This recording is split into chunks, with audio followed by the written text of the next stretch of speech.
Hello students, welcome back to your very own YouTube channel Concepts Made Easy। तो last class हमने economics का topic देखा था what are the three central problems of an economy, और आज के इस क्लास में हम देखेंगे what all about production possibility frontier, जिसको हम प्रोडक्शन पॉसिबिलिटी कर्व भी कहते हैं। तो आइए देखते हैं कि ये क्या होता है। Now as you all know that the resources are limited in our economy, या हम कह सकते हैं there is a scarcity of resources, so we cannot satisfy all our wants. Now even if the economy uses all the resources in the best possible manner, its capabilities are restricted due to the scarcity of resources. We cannot have everything that we want and we are forced to make the economic decisions. और ये decisions कैसा है? तो ये decisions हम लोग लेते हैं आपका in the form of choice that to from among the all alternate goods and services that will best satisfy our wants.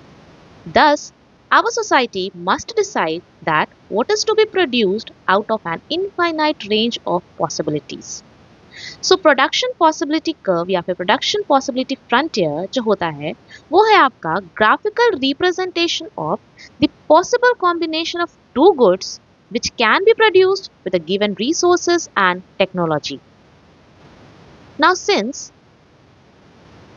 there are infinite possibilities, the economists assume that a very basic economy with only two goods. Now, economists traditionally represented this range of choices by production possibility schedule, और इसी production possibility schedule को जब हम graphically represent करते हैं तो वो कहलाता है आपका प्रोडक्शन पॉसिबिलिटी फ्रंटियर या फिर प्रोडक्शन पॉसिबिलिटी कर्व। तो प्रोडक्शन पॉसिबिलिटी कर्व क्या है? It is a graphical representation of two goods that can be produced with a given resources and technology. PPF को हम और भी कई नामों से जानते हैं, जैसे production possibility curve, production possibility boundary, transformation curve, transformation boundary या फिर transformation frontier. Now, there are also certain assumptions while we draw production possibility curve. सबसे पहला assumption है कि the amount of resources in an economy is fixed. जो हमारे economy में resources है वो fixed है। और दूसरा assumption कहता है that with the help of the given resources, only two goods can be produced. क्योंकि आपके प्रोडक्शन पॉसिबिलिटी कर्व में हम सिर्फ टू गुड्स का कॉम्बिनेशन दिखा रहे हैं जो हम लोग प्रोड्यूस कर सकते हैं with the available resources and technology. तो यहाँ पे हम अजम्पशन लेके चलते हैं कि with the help of given resources हम सिर्फ और सिर्फ दो टाइप ऑफ गुड ही प्रोड्यूस कर सकते हैं। तीसरा अजम्पशन कहता है that the resources are fully and efficiently utilized, यानी यहाँ पे आपका रिसोर्सेज का कोई भी वेस्टेज नहीं है। चौथा अजम्पशन कहता है the resources are not equally efficient in production of all the products. So, when the resources are transferred from production of one good to another, the productivity decreases. जैसे मान लेते हैं हम दो गुड का अगर बात करते हैं, क्लॉथ्स एंड शूज। अगर यहाँ पे जो मेरे पास रिसोर्सेज अवेलेबल है, ह्यूमन रिसोर्स का बात करें, तो कुछ लोग होंगे जिनको क्लॉथ्स बनाने ज़्यादा अच्छे से आता होगा और कुछ ऐसे होंगे जिनको शूज़ बनाने अच्छे से आता होगा। नाउ यहाँ से जब मेरा रिसोर्सेज क्लोथ्स वाले से शूज वाले में ट्रांसफर होगा तो मेरा प्रोडक्टिविटी ऑटोमेटिकली डिक्रीज हो जाएगा, बिकॉज वो जो रिसोर्सेज थे वो एफिशिएंट थे आपके क्लॉथ प्रोडक्शन में। शूज प्रोडक्शन में उनका एफिशिएंसी उतना नहीं है, तो उससे क्या होगा, मेरा प्रोडक्टिविटी डिक्रीज होगा। फिफ्थ अजम्पशन कहता है that the level of technology is assumed to be constant, यानी यहाँ पे कोई भी अपग्रेडेशन ऑफ टेक्नोलॉजी या एडवांसमेंट ऑफ टेक्नोलॉजी नहीं है। रिसोर्सेज फिक्स्ड है हमारा, हम सिर्फ और सिर्फ दो गुड्स प्रोड्यूस कर रहे हैं, जो भी रिसोर्सेज यूज कर रहे हैं वो फुली एंड एफिशिएंटली यूटिलाइज्ड है, लेकिन साथ ही साथ हमारा जो रिसोर्सेज है वो इक्वली एफिशिएंट नहीं है सारे गुड्स को प्रोड्यूस करने में। इसलिए जब रिसोर्सेज को ट्रांसफर करते हैं from production of one good to another, हमारा प्रोडक्टिविटी डिक्रीज कर जाता है। और फिफ्थ अजम्पशन कहता है कि लेवल ऑफ टेक्नोलॉजी जो है वो कांस्टेंट है। ठीक है, आइए आगे देखते हैं। सो यहाँ एक प्रोडक्शन पॉसिबिलिटी शेड्यूल और एक डायग्राम से आपको एक्सप्लेन किया गया है। ध्यान देंगे, दिया है कि यहाँ पे हम दो गुड्स प्रोड्यूस कर रहे हैं, आपका शूज एंड क्लॉथ्स। ये मेरा पहला अजम्पशन था आपका कि यहाँ पे हमारा जो रिसोर्सेज है वो फिक्स्ड है और हम यहाँ पे सिर्फ और सिर्फ टू गुड्स को प्रोड्यूस कर रहे हैं। तो पॉसिबिलिटीज मेरा है यहाँ पे A B C D E F G. ठीक है, पॉसिबिलिटीज है मेरा A B C D E F G. सबसे पहला पॉसिबिलिटी जो ए है वहां पे 0 शूज प्रोड्यूस हो रहा है और 21 क्लॉथ्स। हमने क्लॉथ्स को लिया है आपके वाई एक्सिस पे और शूज है आपका एक्स एक्सिस पे। बी में है आपका जब आपका 1 शूज प्रोड्यूस हो रहा है और 20 क्लोथ्स। सी में है आपका 2 शूज और 18 क्लोथ्स। डी में है आपका 3 शूज और 15 क्लोथ्स। ई में है आपका 4 शूज एंड 11 क्लॉथ्स। एफ में है आपका 5 शूज और 6 क्लोथ्स। और फाइनली जी में है आपका 6 शूज एंड नो क्लॉथ्स। तो आप इस पर्टिकुलर शेड्यूल में नोटिस करेंगे कि जैसे जैसे हमारा शूज का प्रोडक्टिविटी बढ़ रहा है वैसे वैसे मेरा क्लॉथ्स का जो प्रोडक्शन है वो डिक्रीज हो रहा है। ये पढ़े थे आप आपका अजम्पशन नंबर 3 में कि हमारे जो रिसोर्सेज है वो फुल्ली एंड एफिशिएंटली यूटिलाइज्ड है। साथ ही साथ आप अजम्पशन नंबर 4 पढ़े थे अभी कि जो हमारा रिसोर्सेज है that are not equally efficient in production of all the products. इसीलिए हमारा जो प्रोडक्टिविटी है वो डिक्रीज करता जाता है जब हमारा रिसोर्सेज है वो ट्रांसफर होता है from one production of good to another. यानी कि जैसे आप देखेंगे कि यहाँ पे जो क्लोथ्स है, जो रिसोर्सेज मेरा क्लोथ्स प्रोड्यूस करते थे वो 21 क्लोथ्स प्रोड्यूस कर सकते थे, लेकिन जब मेरा शूज का प्रोडक्टिविटी धीरे धीरे इंक्रीज हो रहा है और मेरा क्लॉथ्स का प्रोडक्टिविटी डिक्रीज हो रहा है तो आप देखेंगे कि क्लॉथ्स का प्रोडक्टिविटी जो है वो ज्यादा डिक्रीज हो रहा है कंपेयर टू शूज का प्रोडक्टिविटी जो इंक्रीज हो रहा है। यानी यहाँ पे एक क्लॉथ्स का प्रोडक्टिविटी डिक्रीज हुआ और एक शूज इंक्रीज हुआ, लेकिन यहाँ पे 2, यहाँ पे फिर आपका 3, 4, 5 और लास्ट में 6। यानी लास्ट पहुंचते पहुंचते आपको 6 यूनिट ऑफ क्लॉथ्स को सैक्रिफाइस करना पड़ रहा है 1 यूनिट ऑफ शूज को गेन करने के लिए।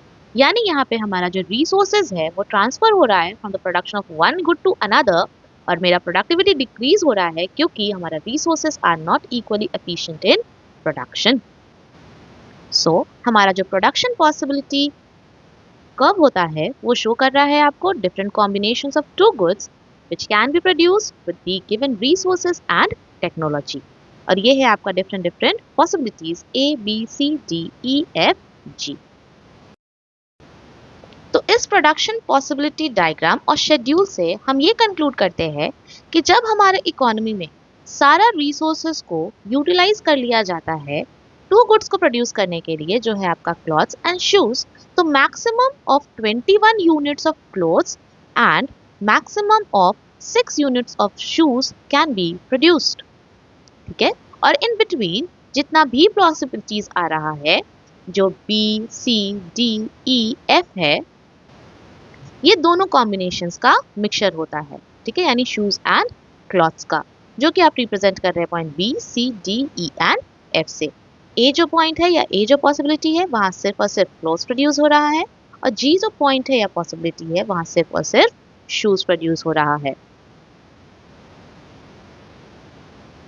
तो यहाँ पे जो अभी हम बात की है कि आपका जो यूनिट्स ऑफ क्लोथ्स जो है वो डिक्रीज हो रहा है या सैक्रिफाइस हो रहा है उसको क्या कहते हैं हम?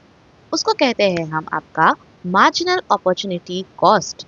तो मार्जिनल अपॉर्चुनिटी कॉस्ट क्या है? It refers to the number of units of a commodity sacrificed to gain one additional unit of another commodity. यानी यहाँ पे जो आप नंबर ऑफ क्लोथ्स सैक्रिफाइस कर रहे हैं to gain one additional unit of shoes is your marginal opportunity cost. तो आप इस पर्टिकुलर शेड्यूल को अगर देखेंगे और एमओसी निकालेंगे तो ए से बी आने के लिए कितना क्लॉथ सैक्रिफाइस किए to gain one additional shoes? 1। उसके बाद बी से सी में 2, सी से डी के लिए 3, डी से ई के लिए 4, ई से एफ के लिए 5 और एफ से जी के लिए 6। यानी मार्जिनल अपॉर्चुनिटी कॉस्ट जो होता है वो आपका हमेशा इंक्रीजिंग होता है। क्यों? क्योंकि more and more units of one commodity has to be sacrificed to gain an additional unit of another commodity। ठीक है, यानी किसी एक कमोडिटी को हमको ज्यादा सैक्रिफाइस करना पड़ता है to gain one additional unit of another commodity. इसलिए हमारा मार्जिनल अपॉर्चुनिटी कॉस्ट जो है वो हमेशा इंक्रीजिंग इन नेचर होता है। ठीक है, आइए आगे देखते हैं। नेक्स्ट है आपका marginal rate of transformation. Marginal rate of transformation क्या है? It is the ratio of number of units of a commodity sacrificed to gain an additional unit of another commodity. यानी एमआरटी है आपका unit sacrificed divided by units gained. जैसे इस particular schedule में आपका unit sacrifice, किसका sacrifice हो रहा है? आपका क्लॉथ्स का। और यूनिट गेन, गेन किसका हो रहा है? शूज का। तो एमआरटी क्या है आपका? Unit of clothes sacrifice divided by units of shoes gain. तो यहाँ पे हो गया आपका वन, वन सैक्रिफाइस किए हैं क्लॉथ्स और कितना गेन किए हैं? Shoes, one. तो रेशियो हो गया 1:1। यहाँ पे 2 यूनिट्स ऑफ क्लॉथ्स को सैक्रिफाइस किए हैं to gain 1 additional unit of shoes. ये हो गया 2:1। यहाँ पे 3 यूनिट सैक्रिफाइस किए हैं to gain 1 additional unit of shoes, 3:1। यहाँ 4 सैक्रिफाइस किए हैं टू गेन 1, तो 4:1। यहाँ 5 सैक्रिफाइस किए हैं टू गेन 1, तो ये 5:1। और यहाँ 6 सैक्रिफाइस किए हैं टू गेन 1, तो ये हो गया 6:1। तो मार्जिनल रेट ऑफ ट्रांसफॉर्मेशन क्या है? It is the ratio of number of units of a commodity sacrificed to gain an additional unit of another commodity। यानी हम लिख सकते हैं MRT is equals to change in unit sacrifice या delta unit sacrifice divided by units gained। ठीक है, चलिए आगे देखते हैं what are the various characteristics or properties of PPF। PPF का दो कैरेक्टरिस्टिक्स है। सबसे पहला है कि PPF is downward sloping और दूसरा कहता है कि PPF is concave shaped। PPF is downward sloping क्यों? PPF shows all the possible combinations of two goods which can be produced with the available resources and technology। Now, in such a case, more of one good can be produced only by taking resources away from the production of another। आपके economy में जो resources है वो limited है, आप उससे limited production ही कर सकते हैं। यानी अवेलेबल रिसोर्सेज से जो आप प्रोडक्शन कर सकते हैं, तो अगर एक का मेरे को कमोडिटी का प्रोडक्शन बढ़ाना है तो ऑटोमेटिकली हमको दूसरे का प्रोडक्शन कम करना होगा। ठीक है, by taking resources away from the production of another commodity. Now क्यों? क्योंकि there exist an inverse relationship between the change in quantity of one commodity and change in quantity of other commodity. Therefore, PPF slopes downwards from left to right। PPF curve जो होता है वो आपका downward sloping होता है, क्योंकि with the available resources जो हमको गुड्स को प्रोड्यूस करना है, हम तभी किसी एक का प्रोडक्शन को इंक्रीज कर सकते हैं हम जब किसी दूसरे का प्रोडक्शन को कम करेंगे। इसलिए वो दोनों आपस में इनवर्सली रिलेटेड होता है, इसलिए PPF स्लोप्स डाउनवर्ड्स। दूसरा है PPF is concave shaped. Now PPF is concave shaped because of increasing marginal rate of transformation। अभी हम लोग पढ़े थे marginal rate of transformation क्या है? It is the ratio of number of units of a commodity sacrificed to gain an additional unit of another commodity। और MRT आपका increase क्यों करता है?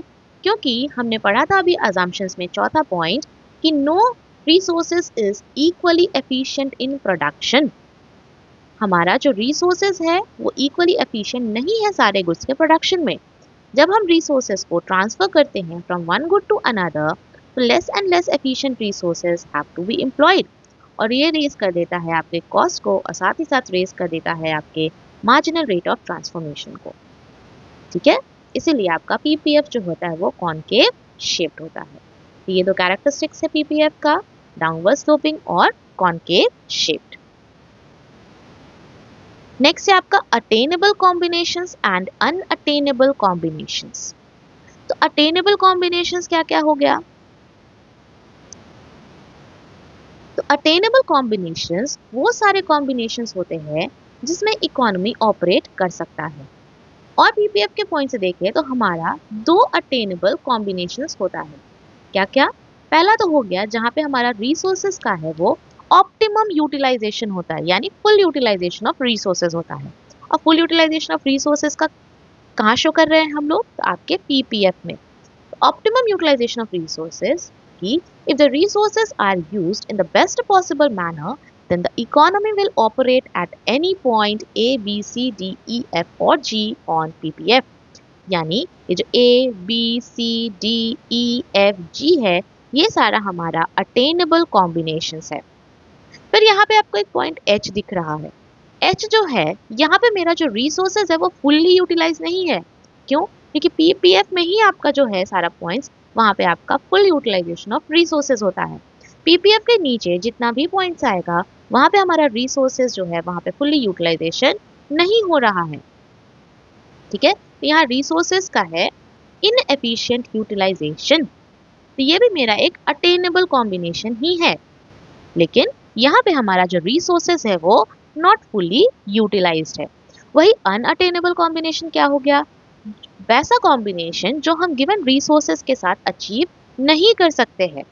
ठीक है, यानी with a given amount of available resources, it is impossible for the economy to produce any combination more than the given possible combinations. That is, economy can never operate at any point outside PPF. PPF के बाहर हम कोई भी point पे operate नहीं कर सकते हैं, क्योंकि मेरा रिसोर्सेज उतना है ही नहीं। जब रिसोर्सेज है ही नहीं तो वो कॉम्बिनेशन अटेन करना मेरे लिए इम्पॉसिबल है। यानी एनी पॉइंट ऑन पीपीएफ और below PPF is your attainable combination. लेकिन जब मेरा पॉइंट जो होता है वो पीपीएफ कर्व के नीचे होता है, तो वैसे केसेस में मेरा रिसोर्सेज का प्रॉपर यूटिलाइजेशन नहीं हो रहा है, रिसोर्सेज जो है वो अंडर यूटिलाइज्ड है। लेकिन वही अगर पीपीएफ कर्व के ऊपर कोई पॉइंट है मेरा, तो वो है मेरा अनअटेनेबल कॉम्बिनेशन, जिसको हम अटेन नहीं कर सकते हैं विद दी अवेलेबल रिसोर्सेस। ठीक है, चलिए आगे देखते हैं। नेक्स्ट टॉपिक है आपका चेंज इन पीपीएफ। नाउ हम लोग एक अजम्पशन पढ़े थे कि हमारे इकोनॉमी में जो रिसोर्सेज है वो फिक्स्ड है, but in this changing world, the productive capacity of an economy is constantly changing. क्यों चेंज कर रहा है? Due to the increase or decrease in resources. और ये सारा जो चेंजेस है वो हम लोग को लीड कर देता है चेंजेस इन पीपीएफ की ओर। तो changes in PPF can be either increase or decrease in the productive capacity of the economy. और ये चेंज इन पीपीएफ को हम दो टाइप में डिनोट कर सकते हैं। पहला है आपका शिफ्ट इन पीपीएफ, दूसरा है आपका रोटेशन ऑफ पीपीएफ। तो हमारा पीपीएफ जो है वो शिफ्ट कब करेगा? शिफ्ट तब करेगा जब हमारा चेंजेस इन प्रोडक्टिव कैपेसिटी हो रहा है, या हमारा रिसोर्सेज में चेंज हो रहा है, टेक्नोलॉजी में चेंज हो रहा है with respect to both the goods. ठीक है, दोनों गुड्स के रिस्पेक्ट में हमारा रिसोर्सेज में एनहांसमेंट हो रहा है या फिर हमारे टेक्नोलॉजी में एडवांसमेंट हो रहा है। ठीक है, तो ऐसे केसेस में मेरा जो पीपीएफ है वो शिफ्ट करेगा। रोटेट कब करेगा? तो PPF will rotate when there is change in productive capacity or resources or technology with respect to only one good. जब दोनों गुड में चेंजेस आएगा तो PPF शिफ्ट करेगा, जब किसी एक गुड में चेंजेस आएगा तो PPF रोटेट करेगा। आइए पहले देखते हैं हम शिफ्ट इन PPF। तो PPF can either shift towards right और टुवर्ड्स द लेफ्ट। या तो राइट शिफ्ट कर सकता है या तो लेफ्ट शिफ्ट कर सकता है। नाउ राइट शिफ्ट कब करेगा और लेफ्ट शिफ्ट कब करेगा? तो राइट शिफ्ट हमारा पीपीएफ तब करता है जब देयर इज एन एडवांसमेंट और अपग्रेडेशन ऑफ टेक्नोलॉजी। जब टेक्नोलॉजी में एडवांसमेंट हो रहा है या अपग्रेडेशन हो रहा है या रिसोर्सेज बढ़ रहा है, यानी रिसोर्सेज बढ़ रहा है यानी मेरा प्रोडक्शन इंक्रीज करेगा। जब टेक्नोलॉजी एडवांस हो रहा है यानी प्रोडक्शन इंक्रीज करेगा। ऐसे केसेस में मेरा जो पीपीएफ है वो राइट वर्ड शिफ्ट करता है। और ये बात कर रहे हैं हम in respect of both the goods. जैसे अभी हम एग्जांपल देखते आ रहे हैं आपका क्लॉथ्स एंड शूज का। तो जब हमारा रिसोर्सेज इंक्रीज हो रहा है या देयर इज एन एडवांसमेंट और upgradation in technology of both clothes and shoes, तो वैसे केस में जो मेरा पीपीएफ कर्व है वो राइट वर्ड शिफ्ट करेगा, क्योंकि अब हमारे रिसोर्सेज और टेक्नोलॉजी के साथ हम ज़्यादा यूनिट प्रोड्यूस कर सकते हैं। तो मेरा पीपीएफ जो पहले पीपी था कर्व अब बन जाएगा P1 P1। ठीक है, तो लेफ्टवर्ड शिफ्ट कब करेगा? जब राइटवर्ड शिफ्ट कर रहा है एडवांसमेंट में, यानी जाहिर सी बात है लेफ्टवर्ड शिफ्ट कब करेगा? जब देयर इज एन डिग्रेडेशन और डिक्रीज इन रिसोर्सेज। यानी जब हमारा टेक्नोलॉजी में कोई डिग्रेडेशन आता है या फिर रिसोर्सेज में डिक्रीज होता है in respect to both the goods, तो हमारा जो है पीपीएफ वो शिफ्ट करेगा towards the left. Say for example, there is destruction of resources in an earthquake. तो सारा हमारा resources waste हो गया, तो ऐसे केस में हमारा प्रोडक्टिव कैपेसिटी जो है वो डिक्रीज कर जाएगा और PPF will shift from left to PPF will shift towards the left. ठीक है, यानी ये पी से हो जाएगा P1 और शिफ्ट करेगा लेफ्ट की ओर। राइट वर्ड शिफ्ट कब कर रहा है? जब एडवांसमेंट इन टेक्नोलॉजी है। और लेफ्ट वर्ड शिफ्ट कब कर रहा है? जब हमारा डिग्रेडेशन इन टेक्नोलॉजी है। तो ये तो बात हो गया आपका शिफ्ट का। और शिफ्ट कब करता था आपका पीपीएफ? जब there is an advancement in technology या फिर increase in resources with respect to both the goods. और रोटेट का बात करें अब हम, तो रोटेट कब करता है? जब हमारा टेक्नोलॉजी एडवांस हो रहा है या डिग्रेड हो रहा है या रिसोर्सेज इंक्रीज हो रहा है या डिक्रीज हो रहा है with respect to only one good. ठीक है, आइए एक एक करके दोनों देखते हैं। So the rotation can take either on x-axis or on y-axis. When there is technological improvement or an increase in resources for production of commodity on x-axis, x-axis पे क्या है आपका? शूज है। यानी जब हमारा टेक्नोलॉजिकल इम्प्रूवमेंट हो रहा है या फिर हमारा जो आपका रिसोर्सेज है वो इंक्रीज कर रहा है for the production of only shoes, तो ऐसे केस में क्या होगा? हमारा जो शूज है सिर्फ और सिर्फ उसका प्रोडक्टिविटी इंक्रीज होगा, जो हमारा क्लॉथ था उसका प्रोडक्टिविटी सेम रह जाएगा। तो ऐसे केस में हमारा राइट वर्ड रोटेशन होगा आपका पीपीएफ का। ठीक है, यानी ए बी से हो जाएगा ए सी। लेकिन हाउएवर जब टेक्नोलॉजिकल डिग्रेडेशन होता है या फिर डिक्रीज इन रिसोर्सेज होता है with respect to production of shoes, तो वैसे केस में हमारा जो पीपीएफ है वो रोटेट करेगा टुवर्ड्स दी लेफ्ट। सेम है आपका, जहां वहां शिफ्ट कर रहा था, शिफ्ट करते थे कब? जब दोनों में होता था इंक्रीज या डिक्रीज। यहाँ पे सिर्फ एक के रिस्पेक्ट में हो रहा है तो रोटेट कर रहा है। ठीक है, रोटेट कर रहा है। और जब हम एक्स एक्सिस का बात कर रहे हैं, यानी एक्स एक्सिस पे जो कमोडिटी उसका बात कर रहे हैं, तो एक्स एक्सिस पे रोटेट कर रहा है आपका। वाई का बात करेंगे तो वाई पे करेगा। ठीक है, तो यहाँ पे राइट वर्ड रोटेशन कब होगा? जब एडवांसमेंट इन टेक्नोलॉजी है। और लेफ्ट वर्ड रोटेशन कब होगा? जब डिग्रेडेशन इन टेक्नोलॉजी है with respect to the commodity on X axis. ठीक है, और दूसरा है rotation for commodity on Y axis. Same है यहाँ पे भी आपका, जब टेक्नोलॉजिकल इंप्रूवमेंट होगा तो आपका बी ए बी से हो जाएगा सी बी, यानी राइट वर्ड रोटेशन। और जब आपका डिग्रेडेशन इन टेक्नोलॉजी होगा या फिर डिक्रीज इन रिसोर्सेज होगा for the production of clothes, तो पीपीएफ होगा रोटेट करेगा to the left from A B to D B. ठीक है, आई होप ये क्लियर है आपको।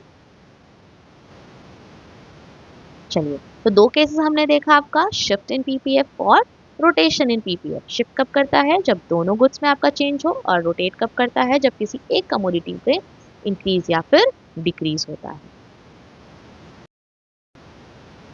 आई होप आपको पीपीएफ में कोई डाउट नहीं है। चलिए, कोई डाउट नहीं है, फिर मिलेंगे नेक्स्ट क्लास में एक नए टॉपिक के साथ। तब तक के लिए कीप स्टडिंग। Thank you.